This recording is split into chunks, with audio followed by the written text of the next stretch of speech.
Narinig niyo ba yung balita? Meron daw sikat na vlogger sa Pilipinas ang hindi nakapasok sa Dubai Airport. Sinasabing na-deny siya sa immigration. So pakinggan niyo itong kwento ha. Viral na sa TikTok kung bakit to na-deny si Pukhirat sa Dubai Airport.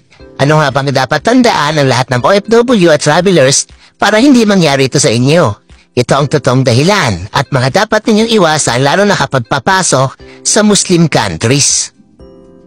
Trending ngayon ang vlogger na si Pukhirat matapos umano siyang ma-deny sa airport sa entry sa Dubai. Ayon sa mga social media post, wala raw ibinigay na malinaw na dahilan sa kanya ang immigration.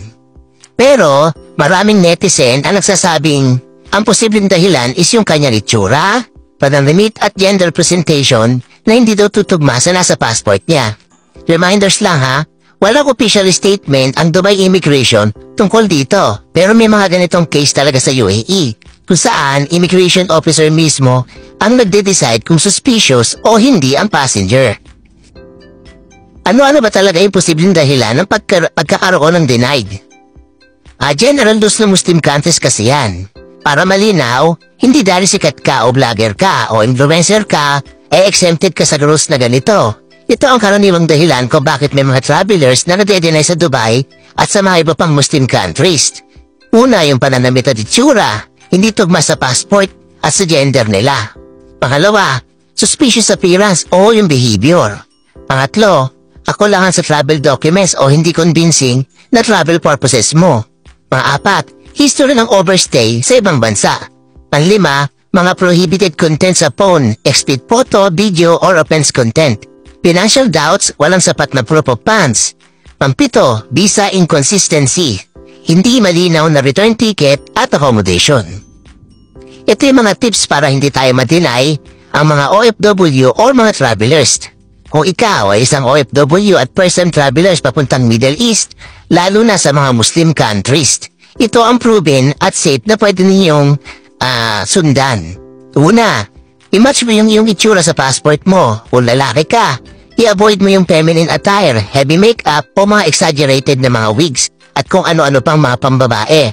At kung babae ka naman sa passport mo, i-avoid mo yung masculine or cross-dressing style. Hindi ito discrimination ha. Part ito ng immigration profiling. Pangalawa, iwasan ng overly revealing clothes.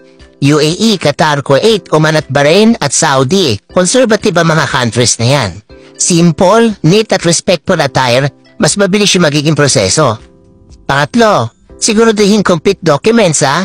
Dala mo yung passport, return ticket, hotel booking or sponsors details, visa, o easy naman kung OFW ka, at iba pang mga valid IDs. Company or invitation letters kung ito ay applicable. Pang-apat naman, huwag magdala ng mga bawal sa phone, mga adult content, offensive memes, political or anti-religious content. Yes, pwede na lang i-check ang phone mo. Panlima, maintain proper attitude. Immigration officers decided fast, kaya mag-iingat tayo mabuti. Maging respectful, calm, confident at diretso ang sagot. Pang-anim, kung OFW ka, mas madali kung may OEC ka. Mas mabilis ma-verify kung worker ka at hindi tourist. Siyempre, ito na yung huli. Ang nangyari kay Pukhirat ay paalaala para sa lahat.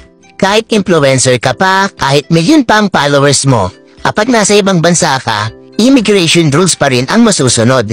Kaya ingat, maging handa at alamin palagi ang kultura ng bansang pupuntahan mo. Kung may kilala kang OFW o travelers, itag mo sila. Baka ito na ang magligtas sa kanila sa next na flight nila. Hindi tayo against kay Pukhirat ha. Wala tayong sinasabing against tayo rito. So ito pong mga tips na to ay handog sa inyo ni Kabusog. Don't forget to like, follow, and share.